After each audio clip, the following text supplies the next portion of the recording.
Well, hey, it's Catherine from Catherine Puller Designs. Our signature series subscription is in its final 3 months, and we have opened up a handful of slots. So now's the time to get in. Every month you'll get 3 brand new products that are not available anywhere else. You'll get a card with inspiration, a sketch, and a color combo to get your creativity flowing. You get an email with card ideas made with the products. And on the 25th of every month, subscribers get a free shipping code so they can add anything onto their order and they're not going to pay any more shipping. And in this video, we're going to take a look at the products coming out in month 4, and we'll look at 3 different ways to color these fun flowers, look at some different backgrounds, and create 2 cards. So let's get crafty. Here's a look at the products coming in month 4. So we have a layered stencil, we have a fun set of dies. I love this layering die. It's a scallop with some polka dots, and then the cookie cutter dies for the stamp set. And you also get this little thanks. The theme centers around thanks and great secondary sentiments either for the front of your card or the inside. The first way we're going to color these in is with the individual stamps. So there is a solid stamp for each line art flower. So I'm just inking each individual flower up and stamping it over the coordinating image and also doing the leaves. We have the centers of the flowers as well, and I'll stamp those in with s'mores ink. Other ways you can color: grab your ink pad, dab it on a slick surface like an acrylic block or a media mat, and then use your blender pen. This is basically a clear marker, so I can dip it into my ink and color in, and then when I want to change colors, I just scribble it off and go into the next color.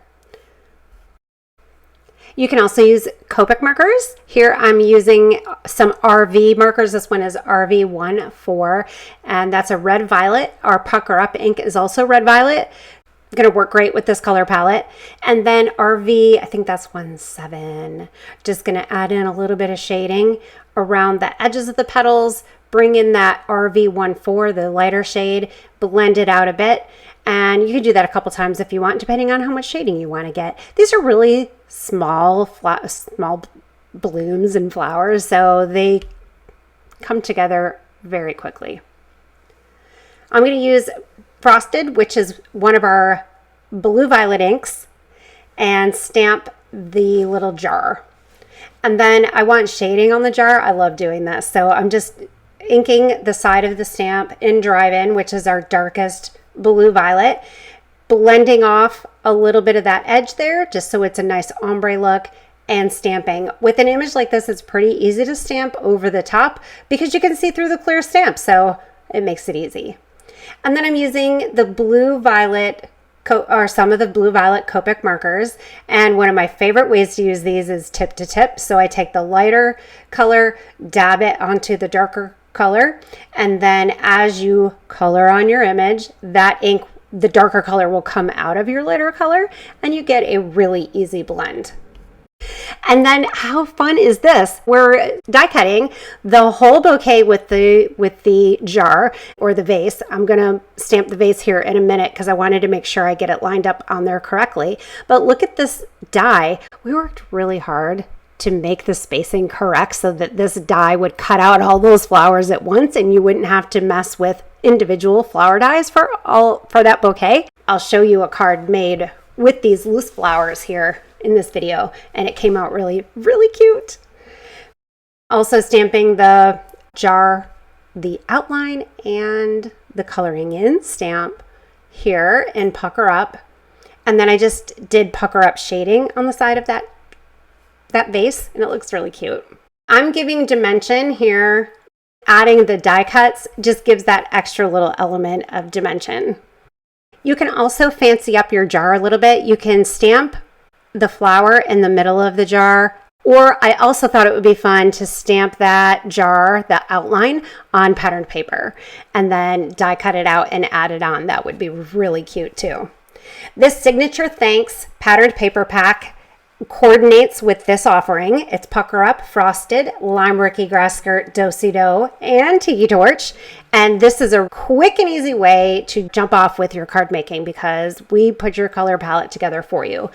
The paper pack is an add-on, so subscribers can add it to their monthly order with their free shipping code. They can add anything else they want to their subscription order, and then we will ship everything together for you. For this 3-layer stencil, there is the Catherine Puller Designs, the name of the stencil, and what number layer it is on the bottom. So you'll be able to tell which way is right side up and upside down. And when you use this, you can just freehand line it up on your cardstock, layer, each layer one on top of the other. You can also use it with the Stencil and Stamp tool adapters from Sizzix. So then once you get the adapter on your stencils, you don't have to worry about lining it up every time you use it. I like to take my adapter, put it onto my pegs, and then pull that adhesive backing off, put the adapter onto the 2 pegs, line my stencil up, and then press it down on that adhesive. And then it's going to be in the right place. And every time I go to use the stencil, I don't have to worry about lining it up because I already did that work. For this color combo, I started with Tiki Torch, then using Do-Si-Do, and then Frosted. And I think this color combo just pops and looks pretty retro and super fun. And if you don't already have the Stencil and Stamp tool and you are a subscriber, this is a great product to add onto your monthly subscription. So then you don't have to pay that extra shipping. And then I love our rectangle layer dies because when I stencil like this, I just use a large sheet of white cardstock and die cut it and then add it to my card layer. And then here is my flower vase with all of my free cut flowers. I just took a little piece of paper, a little strip, and I glued it to the back of my vase. And then I arranged all the flowers, gluing them onto that paper strip, and then added that piece to my card with foam tape on the back. And the thanks has drive-in direct to paper over the top. And I think that card is just really, really striking. This card, we're starting with one of the sheets of the Signature Thanks pattern paper pack. This is Pucker Up with a fun polka dot design on it. And then we're going to use the layer die. I'm crazy about this die with the scallop and the polka dots. It's really fun. I'm going to add the thanks. I'm going to add my extra little sentiment. I'm going to adhere my flower pot or my vase of flowers onto that layer and adhere the whole card together. And this card layout right here is really versatile for so many things. Imagine putting a snowflake there, or a Christmas tree, or a large bloom. And then I wanted this thanks a little ombre as well, so I did the whole thing in Lime Ricky and then just did the front and end of the sentiment in grass skirt, ink blended that out a little bit for the ombre look, and stamped a couple times. And my card is done. And we hope that you will be one of the ones that gets to jump in for our few remaining spots for month 4. CatherinePuller.com. Thank you so much for being here. We love you guys, and we'll see you again on the next video.